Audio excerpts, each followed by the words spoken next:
Lo googleamos antes que tú y aquí te lo explicamos. Un espacio donde analizamos las noticias paso a paso para que estés al día. Dejemos atrás lo aburrido de la información e involucrémonos más. Somos Diana Meneses Y Karina Caballero, estudiantes de Derecho, Relaciones Internacionales y Ciencia Política, y y exponemos el mundo como no se había hecho antes.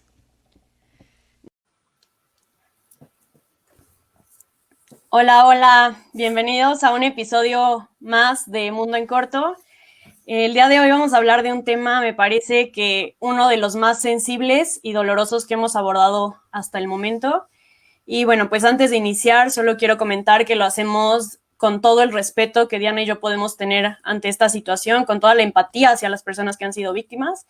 Y pues que precisamente esta es la razón por la que decidimos elegir este tema, que es pues darle voz a esto que a lo mejor muchos no conocemos a fondo y que parece algo muy lejano, pero no lo es tanto.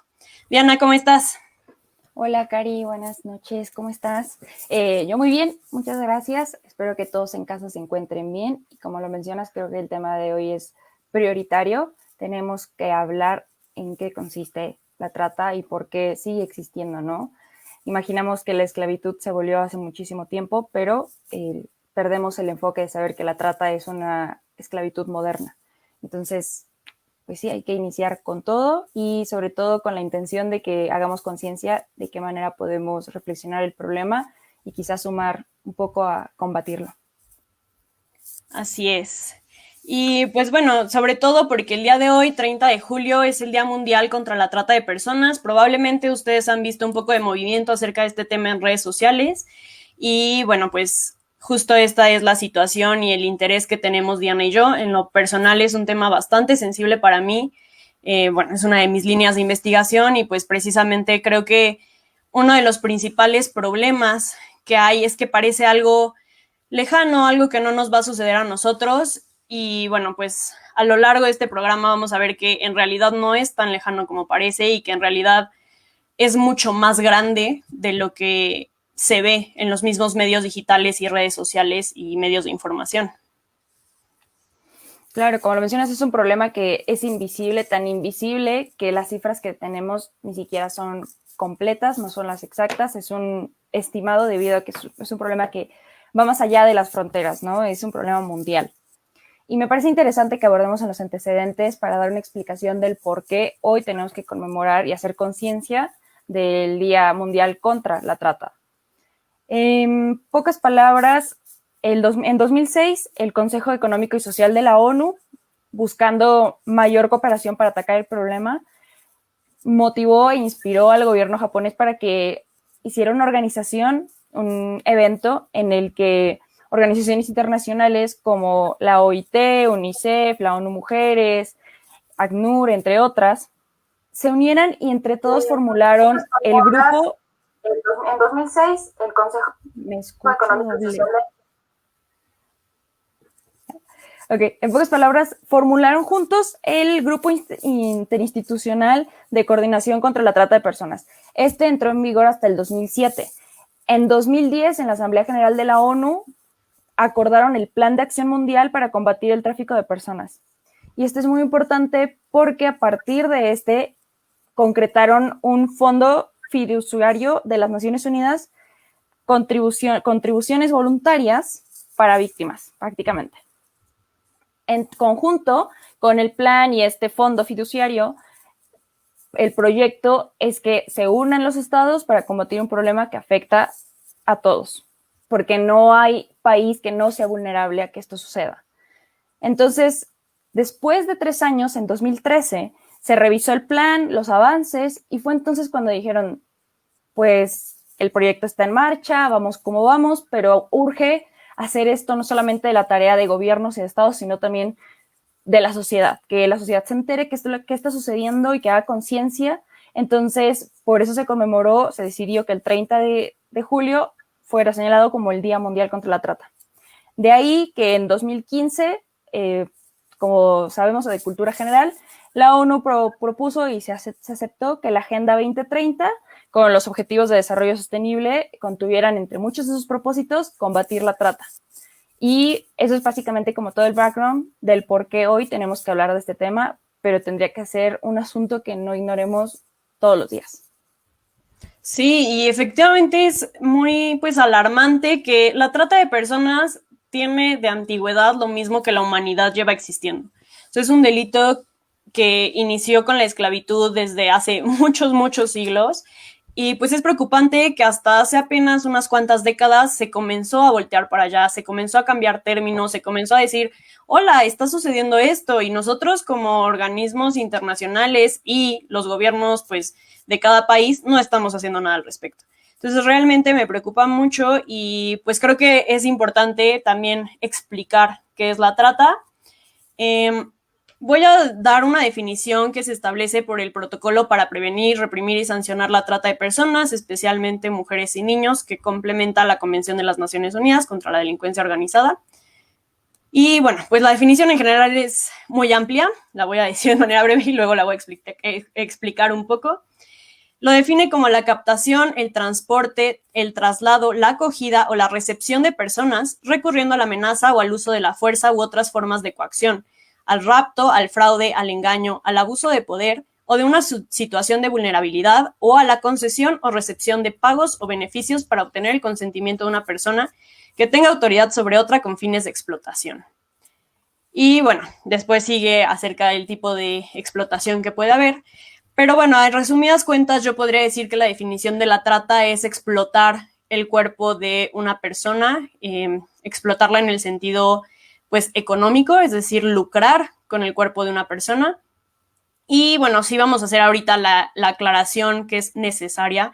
El término trata de blancas no es correcto, por favor, hay que dejar de decirlo. Yo sé que es muy común y que normalmente así lo conocemos, pero pues este término viene en primera cuando precisamente se explotaba a mujeres europeas y por eso viene el término de trata de blancas, pero hay que hacer mención que no es que en ese momento no se explotara a mujeres o a personas de cualquier otra nacionalidad o características físicas, sino que precisamente de este racismo que ha existido desde hace mucho, mucho tiempo, pues no se visibilizaba que había otras víctimas de trata que no eran las mujeres europeas. Es decir, solamente era como, ay, sí, no es que como ella sí es rusa o cualquier nacionalidad que pudiéramos decir, bueno, entonces pues sí hay que protegerla. Si explotan a mujeres africanas, entonces no importa tanto, ¿no? Así era como se concebía en esos momentos y de eso viene el término trata de blancas, pero bueno, esto ya quedó obsoleto porque hay víctimas de todas las nacionalidades, de todos los rasgos físicos y no solamente mujeres. Lo vamos a abordar a continuación, pero sí es necesario mencionar que aunque las mujeres son potenciales víctimas y que en su mayoría las víctimas son mujeres y niñas, pues no son las únicas. Hombres, niños y personas de cualquier género o sexo también son víctimas de este delito. Pues prácticamente es eso, es hacer negocio con el cuerpo de otra persona, es algo redituable, algo que a mí me impacta muchísimo porque es el tercer negocio que más dinero genera después del narcotráfico y pues la venta de armas. Y la situación aquí es que el cuerpo humano no se agota. En cuanto al recurso, físicamente claro que se agota, ¿no? Pero como recurso no se agota. Es decir, si tú vendes droga o vendes armas, pues vas a poder vender tu arma una vez, a lo mejor 2 veces. Lo mismo con las drogas, vas a tener que sembrar y cosechar o producir más, pero el cuerpo humano, hablando de explotación sexual, incluso hay personas que tienen 30 relaciones sexuales en un día, y al siguiente día otra vez, y al siguiente día otra vez. Entonces, eso es lo que lo hace tan redituable, así como la inserción cultural que tiene nuestra sociedad, hablo sociedad mexicana y también global, que lo hace mucho más complicado de perseguir. Entonces, bueno, pues de manera general esos son los conceptos y elementos importantes para reconocer de qué es la trata y sí abordar sobre las modalidades que hay. Son 11 modalidades, no es únicamente la explotación sexual. Dentro de estas modalidades está la esclavitud, la condición de siervo, la prostitución ajena u otras formas de explotación sexual, que claro que es la más conocida, pero no la única. La explotación laboral, aquí podemos estar hablando, por ejemplo, de estas maquiladoras donde pues se explota a las personas que trabajan para producir mucha, mucha mercancía. Hay marcas muy conocidas que ya se ha dado a conocer pues realmente lo que hay detrás de estas playeras, tenis o demás productos, sobre todo de ropa que consumimos. El el trabajo o servicio forzado, que es, por ejemplo, la servidumbre mal pagada, mal dicho, obviamente, este término de servidumbre pues no es el correcto, pero así es como se menciona y como se le conoce. La mendicidad forzosa, que es a estas personas que vemos, niños o personas con discapacidades en los semáforos, algo que es muy doloroso en nuestro país porque nos hemos acostumbrado mucho a verlo, que ya parece algo normal. Muchas veces, pues estas personas no están ahí por su propia voluntad, sino que hay una red de tratantes detrás de ellos que los dejan a las 6 de la mañana y después los recogen a medianoche y les piden una cuota para darles un alimento básico en el día. También está, por ejemplo, la utilización de personas menores de 18 años en actividades delictivas. Esto es muy común en México en el tema, por ejemplo, de narcotráfico. Y de hecho hay cifras de derechosinfancia.org, lo pueden checar, donde dicen que hay más niños en la delincuencia organizada que elementos de la Policía Federal. Este es un dato fuertísimo y sobre todo que la esperanza de vida de un niño que entra en este tipo de, pues sí, de actividades delictivas, un niño es captado a los 12 años, a los 15 años es probable que ya haya sido asesinado. También la adopción ilegal de personas menores de 18 años también es muy común en México debido a la cantidad de trámites que se tienen que realizar para adoptar de manera legal. Entonces esto es bastante común. El matrimonio forzoso servil, que normalmente lo vemos como algo que pasa en el Medio Oriente y así, y no en Oaxaca y en Guerrero es una de las comunidades donde más matrimonio forzoso se impone, e incluso a cambio de cajas de cervezas. O sea, es algo realmente muy triste.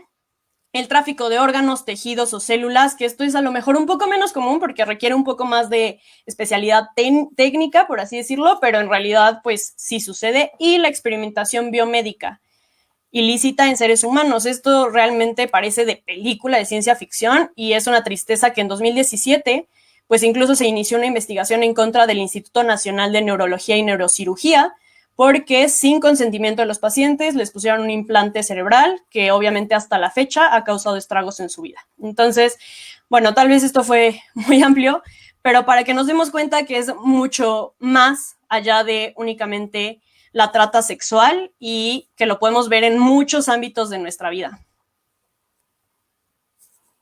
El panorama es bastante desalentador.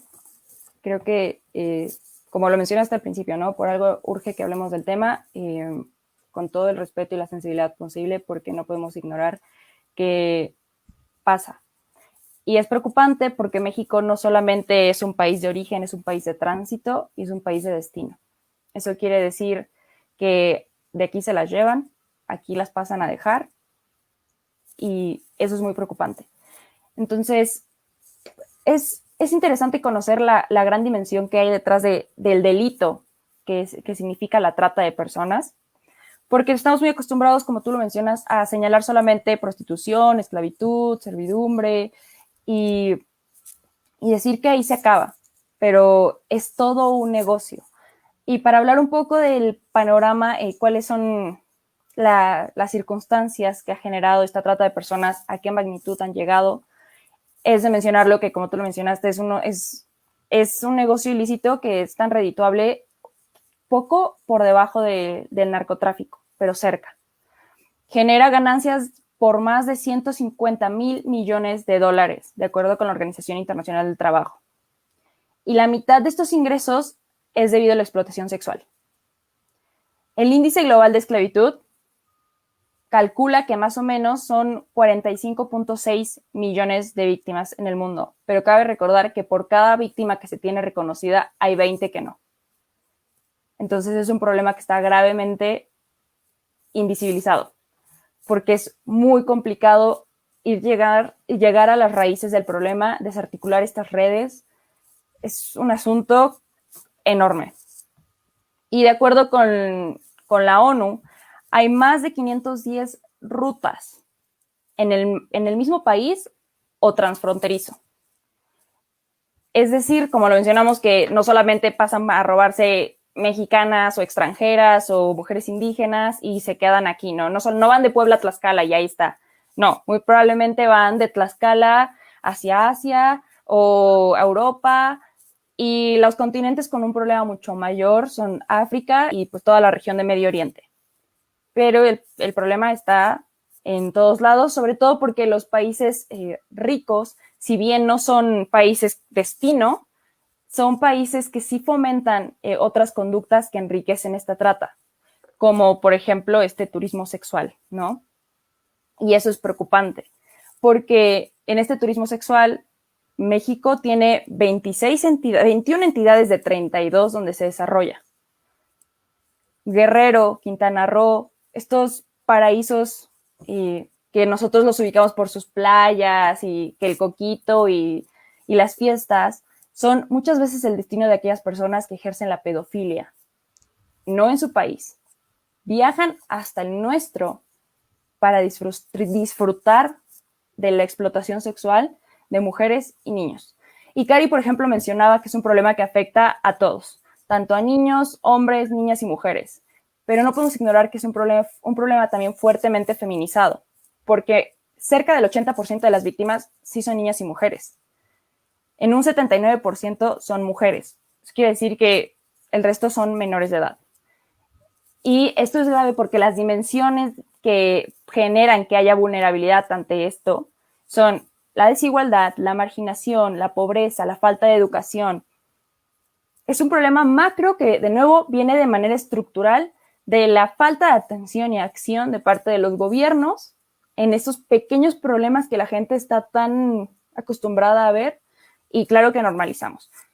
Esto es muy interesante, como lo mencionaban, esta mendicidad forzada es algo de todos los días. Y a mí me ha tocado escuchar extranjeros que, es que es muy curioso, es como tener entretenimiento en el semáforo y no es ver más allá. No se trata de que el niño se ve el tierno con sus malabares y la cara pintada de payasito, ¿no?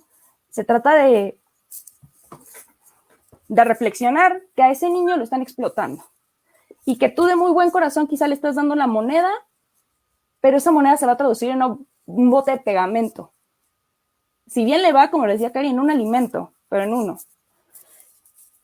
Entre otras cifras que cabe recalcar, a Cari y a mí nos hiere un poco hablar de cifras porque no es ahí donde se detiene, ¿no? Son vidas. Pero en México son 260,000 infantes que se les ha robado la niñez. Por, como lo mencioné, por estar en los semáforos, por trabajo y por explotación. Y las redes internacionales más grandes en las que México forma parte tienen sede en Puebla y en Tlaxcala. Y estas se van a Europa directamente. Entonces, ahí viene la pregunta, ¿no? Sabemos el problema es enorme. ¿Cómo se combate? ¿Qué leyes existen? ¿Cuál es el marco legal que te puede dar la esperanza de que se está combatiendo? Sí, pues efectivamente es un tema muy doloroso. Nuestras playas son paraísos sexuales donde explotan a miles y miles de niños y niñas. Y el problema es que en el marco legal, si bien hace falta que algunos estados regulen en la materia, la ley general en realidad no está tan mal hecha. Han hecho muchos esfuerzos por irla reformando de acuerdo a cómo se debe de acotar, pero creo que este es un problema definitivamente que depende de la sociedad, que depende de la demanda que hay. Sin demanda no hay oferta. Y es eso, lo que mencionas, ¿no? La normalización que tiene. Muchas veces nos indignamos porque le ofrecemos a lo mejor una manzana al niño en el semáforo y él te dice, no, quiero una moneda. No es porque el niño a sus 6 años tenga una visión de negociante y que quiera robarte el dinero. Es porque si no, está expuesto a castigos que de verdad es dolorosísimo escuchar. Cuando tienes cierto acercamiento con las víctimas, escuchar de verdad cómo viven es algo que nunca hemos imaginado. O sea, que estoy muy segura que la mayoría de las personas que nos escuchan ni siquiera creemos que un cuerpo humano sea capaz de aguantar ese tipo de martirios. Lo mencionabas, no son números. Lo hemos hablado muchas veces en todos estos tipos de temas, no son números, pero es necesario ver la magnitud del problema, lo cerca que está de nosotros. Y hablaba un poco de que es el tema social no tanto la ley como tal, porque, bueno, hablando un poquito del modus operandi, de cómo funcionan estas redes de trata, es necesario mencionar que todos somos vulnerables. Si bien comentas, hay aspectos que hacen más vulnerables a unas y a unos que a otros, como el tema de falta de educación, poco acceso a cierto estatus o pues algún tipo de situación económica, etcétera. Pero todos como seres humanos tenemos un punto que nos hace vulnerables.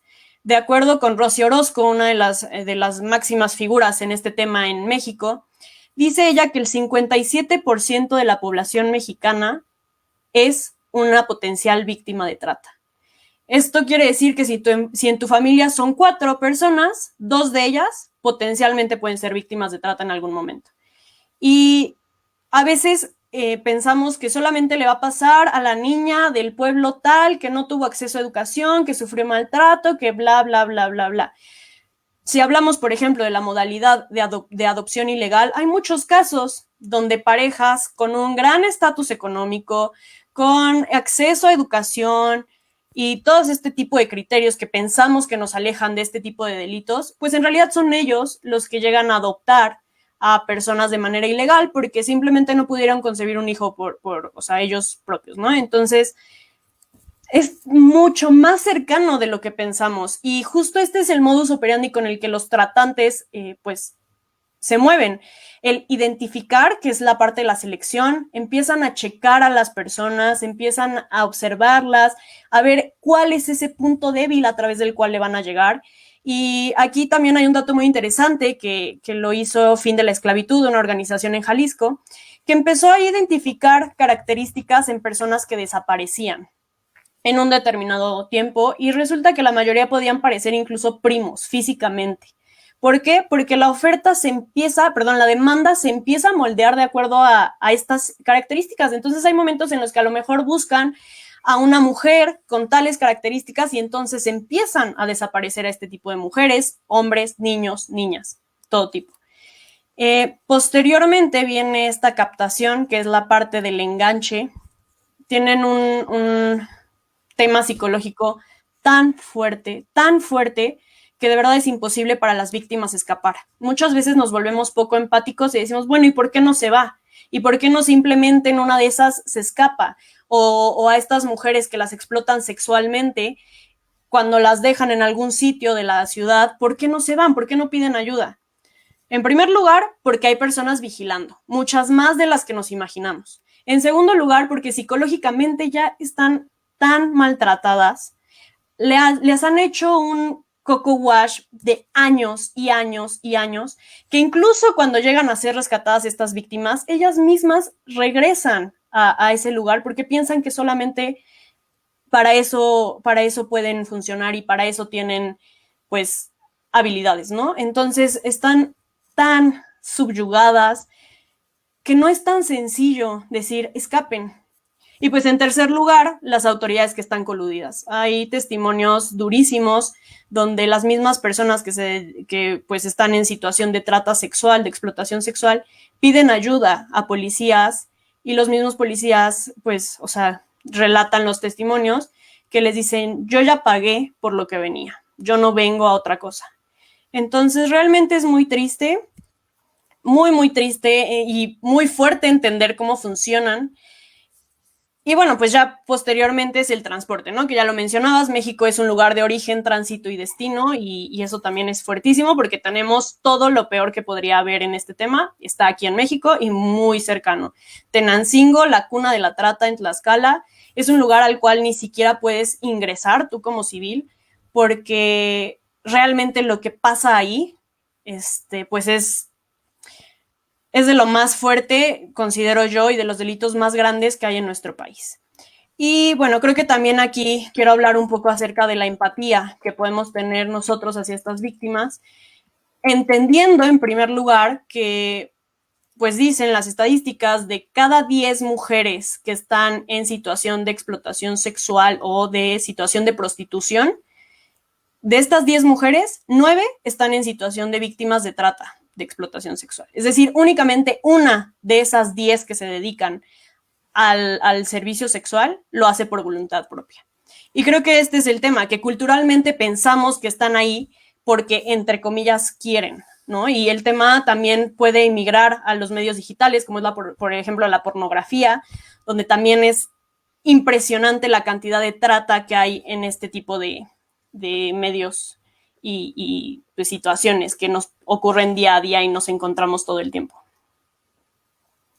Sí, es un asunto que hay que empezar a evaluar desde nosotros, cómo es que estamos fomentando este problema, ¿no? Y como bien lo mencionamos, todo el tiempo estamos mencionando las palabras oferta y demanda, porque no deja de ser un mercado negro.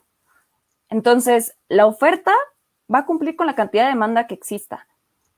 Y si las personas estamos muy acostumbradas a decir que la prostitución, el trabajo sexual es voluntario, sin cuestionar por qué las personas terminan en elegir este trabajo, vamos a caer en esta falacia de que la explotación sexual es redituable, es digna, y de eso no se trata. Hay muchísimos problemas que podemos empezar a combatir desde el cambio de actitudes. Para empezar, sí hablarlo, se tiene que hablar, es muy difícil. Habrá quien diga, este es un tema que de verdad a mí me va a poner y no voy a permitirlo y voy a poner de mi parte, entonces me voy a sumar a un voluntariado.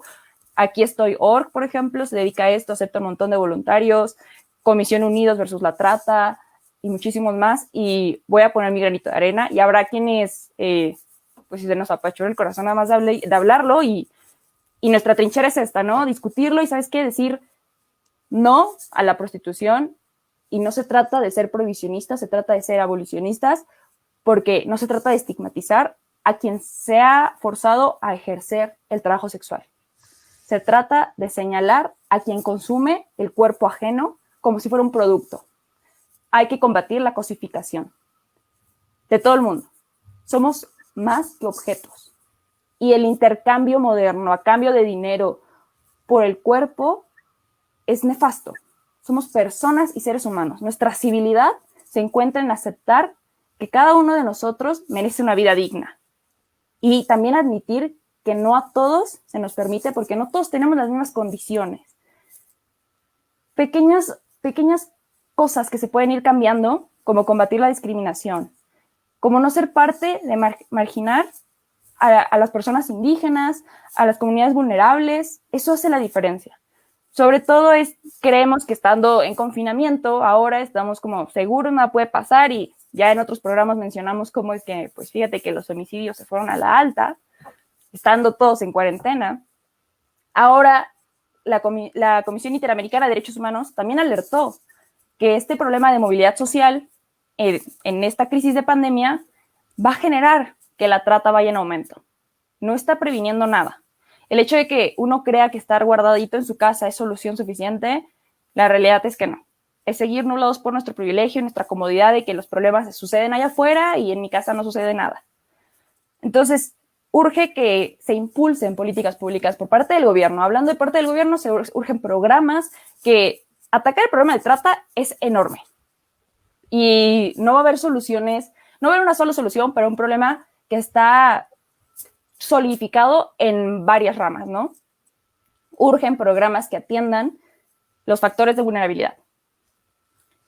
Y son muchísimos, como ya lo hemos mencionado, y faltaron bastantes más. A mí me gustaría también hacer esta reflexión de que entonces, ¿cuál es la esperanza de que se acabe un problema que es casi indetectable, que es muy grande, es macro? ¿Cómo? Existen muy pocos casos de éxito, de esperanza.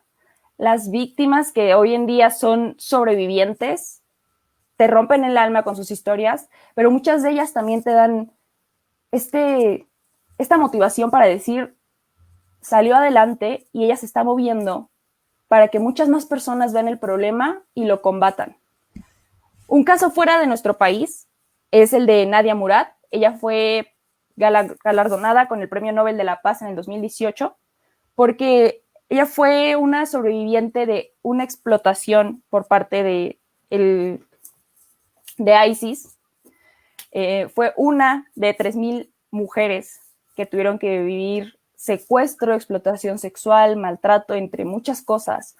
Tuvo que ver morir a su hermano y logró escapar y logró refugiarse en Alemania. Tiempo después, definitivamente ella declaró un combate directo a la trata de personas. Por eso ganó el premio que ganó. Y es una historia muy difícil de leer, pero es una historia que te da esta visión de que existen alternativas, de que existen personas que están ahí pidiendo que veas el problema, que ellas ya no lo están viviendo, pero que el problema está ahí y que necesitamos hacer conciencia. Efectivamente, la esperanza a veces empieza a mermar, parece que no la hay, sobre todo en estos temas que, como dices, es tan común. Nos preguntan por ahí que qué pasa con estos, entre comillas, club de hombres, donde realmente es enorme la cantidad de personas que están siendo ahí víctimas de trata. Entonces es eso, hacer la reflexión, invitarlos a los que nos escuchan a la reflexión y todos en nuestro día a día cuestionarnos todo lo que hacemos y lo que vemos.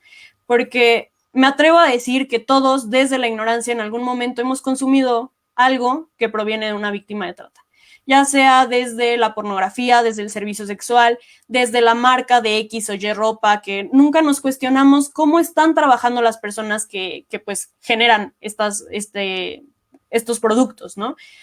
Y como esto, muchas, muchas cosas. Entonces creo que hay que cuestionarnos, hay que informarnos, seguir este tema de cerca, no solo hoy. Hay muchas, entre comillas, porque también es muy triste que son pocas las fundaciones, y a veces la impotencia es enorme. A veces te sientes atada de manos y crees que tal vez hablarlo aquí no es suficiente, que cómo nos encantaría poder estar haciendo más.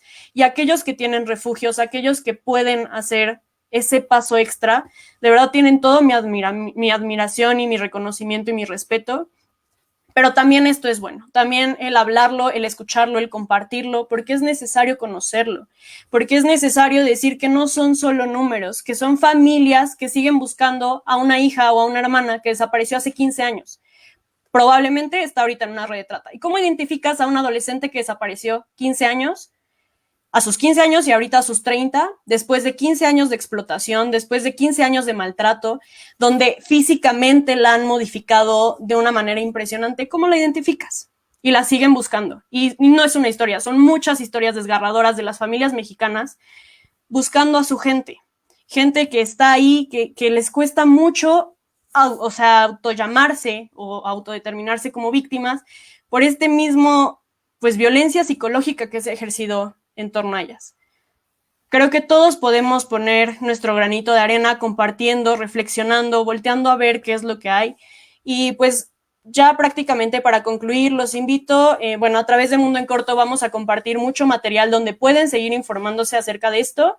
El día de hoy exclusivamente está un cortometraje que se titula Danza de las Fieras. Es un cortometraje largometraje hecho de varios cortometrajes, bastante fuerte, pero que habla de la explotación y de la trata en todas sus modalidades aquí en México. Está en internet, es gratuito. Y bueno, me gustaría cerrar mi participación con una cita de Desmond Tutu. Si eres neutral en situaciones de injusticia, has elegido el lado del opresor. Si decidimos seguir callándonos, si decidimos no hablar con personas, aunque sea en la mesa con la familia, decir, hola, ¿sabes que está sucediendo esto aquí y ahora? Seguimos siendo parte del lado opresor y sin ayudar a las víctimas y a las personas que por tanto tiempo han sido oprimidas. Muchas gracias, Cari. En otras circunstancias nos abrazaríamos porque se necesita, es un tema muy delicado. Y pues para cerrar, nuevamente invitarlos a que si el tema les interesa, hay muchísima información en internet. El Índice Global de Esclavitud tiene mapas interactivos muy interesantes, muy visuales. Y pues nada, no ignorar el problema porque creamos que no nos afecta directamente. Siempre hay maneras de contribuir a las soluciones, ¿no? Así es, Diana. Muchas gracias por compartir este momento conmigo. Te mando un abrazo grande y les mando un abrazo a todas las personas que nos escuchan y pues en especial a aquellas que no nos pueden escuchar en estos momentos, pero que de corazón vamos a seguir trabajando por ustedes, porque esto tiene que acabar más temprano que tarde.